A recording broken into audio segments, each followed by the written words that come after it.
Ang Eukaristiya o kilala rin bilang ang banal na komunyon o pakikinabang ay ang pinakamataas na uri ng pagsamba sa simbahang Katoliko. Ang sakramentong ito ay isang pag-alaala ng huling hapunan ni Hesukristo kasama ang kanyang mga alagad. Sa Eukaristiya, ang katipunang Kristiyano ay nagdiriwang ng liturhiya sa pangununan ng pare na nagbibigay tinig sa pananampalataya ng komunidad. May mga pagbasa sa kasulatan at ang pagdarasal ng panalangin pang-Eukaristiya kung paanong ang mag-asawang lalaki at babae ay pinag-iisa ng kasal. Tayo man bilang simbahan ay pinagkakaisa kay Kristo sa pamamagitan ng Eukaristiya. Ito ay tulad ng pagsasabi ng opo, tinatanggap ko po sa handog na pag-ibig ni Jesus sa pamamagitan ng pagtatalaga ng ating sarili sa isang malalim at tunay na mapagmahal na ugnayan sa Kanya. Sa pamamagitan ng Eukaristiya, pinaaalaala sa atin ang dakilang pag-ibig ni Jesus sa Kanyang pag-aalay na sarili at ng buhay para sa atin. Ito ay tulad ng pagsasabi niya sa atin, ibinigay ko ang buhay ko para sa iyo. At ngayon ay nais kong maging bahagi ng iyong buhay sa isang tunay at makabuluhang paraan. Ang mga elemento ng sakramento ng Eukaristiya ay tumutukoy sa tinapay at alak na ginagamit sa pagdiriwang ng sakramento. Sa sakramentong ito ay nagkakatipon at nagdiriwang ang komunidad, ang katawan ni Kristo, at ipinagdiriwang ang presensya ni Kristo sa kanila sa pag-alala sa kanyang kamatayan at muling pagkabuhay. Ang tinapay na ginagamit sa Eukaristiya ay kumakatawan din sa katawan ni Kristo. Sa pagdiriwang ng Eukaristiya ay pinagpapala ng pari ang tinapay sa pamamagitan ng pagtawag sa Espiritu Santo upang baguhin ito upang maging katawan ng Panginoon.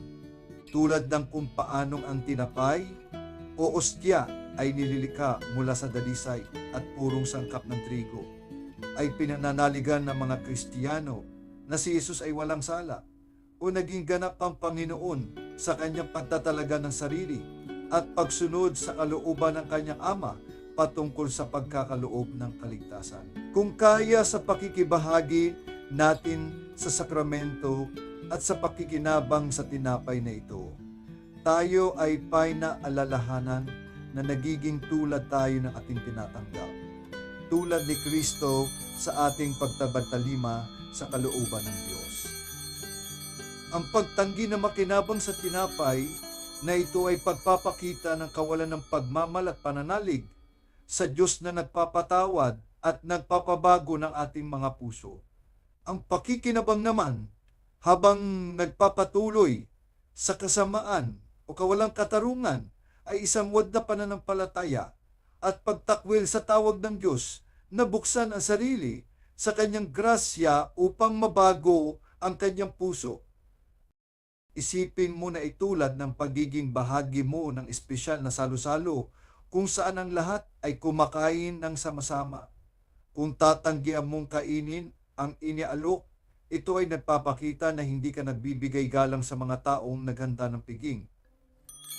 Ang alak o ang saro ng pagpapala na ginagamit sa Eukaristiya ay tumatayo sa dugo ni Kristo. Ang alak ay pinagpapala ng pari sa misa sa pamamagitan ng kapangyarihan ng Espiritu Santo upang maging dugo ni Kristo. Sa panahon ng matandang tipan, ang alak ay madalas na ginagamit at iniinom sa mga pagdiriwang, piging at kasiyahan. Kung paanong itinataas ang baso ng alak upang mag-toast upang ipagdiwang ang isang espesyal na okasyon kasama mga kaibigan.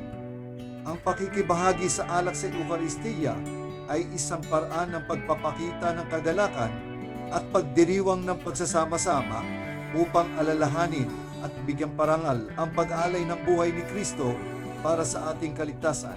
Ito ay tulad ng pagsasabi ng kami ay nagagalak sa pagdiriwang ng aming pananampalataya ng sama-sama. Kung kaya kapag ang mga nananampalataya ay umiinom ng alak sa pagdiriwang na ito ay isang paraan ng pakikibahagi sa kaligayahan at pagkakaisa ng komunidad ng mga sumusunod kay Hesukristo bilang kanilang Panginoon. Ang Eukaristiya ay tulad ng isang pagtitipon ng pamilya sa paligid ng isang hapag-utulang. Kung paanong kinakain natin ang mga pagkain sa mga handaan at pagdiriwang, at hinding pinalalakas ang ating ugnayan sa mga taong kasalo natin sa pagkain. Ang Eucharistia ay tulad din ng mga handaan ito. Habang tayo ay nakikibahagi sa Eucharistia sa pamamagitan ng pakikinabang sa katawan at dugo ni Kristo, tayo ay nakikibahagi rin sa isang malaking handaan o piging pampamilya. Ngunit ito ay higit pa sa pagsasalo-salo lamang, kundi ito ay pagtitipon-tipon upang ipagdiwang ang presensya ni Kristo sa komunidad sa kanilang alaala ng kanyang kamatayan at itinalaga ang kanilang mga sarili nang walang humpay sa pagsasabuhay ng daan ni Kristo ang pagkakaloob ng sarili sa pag-ibig upang magkaloob ng buhay sa iba.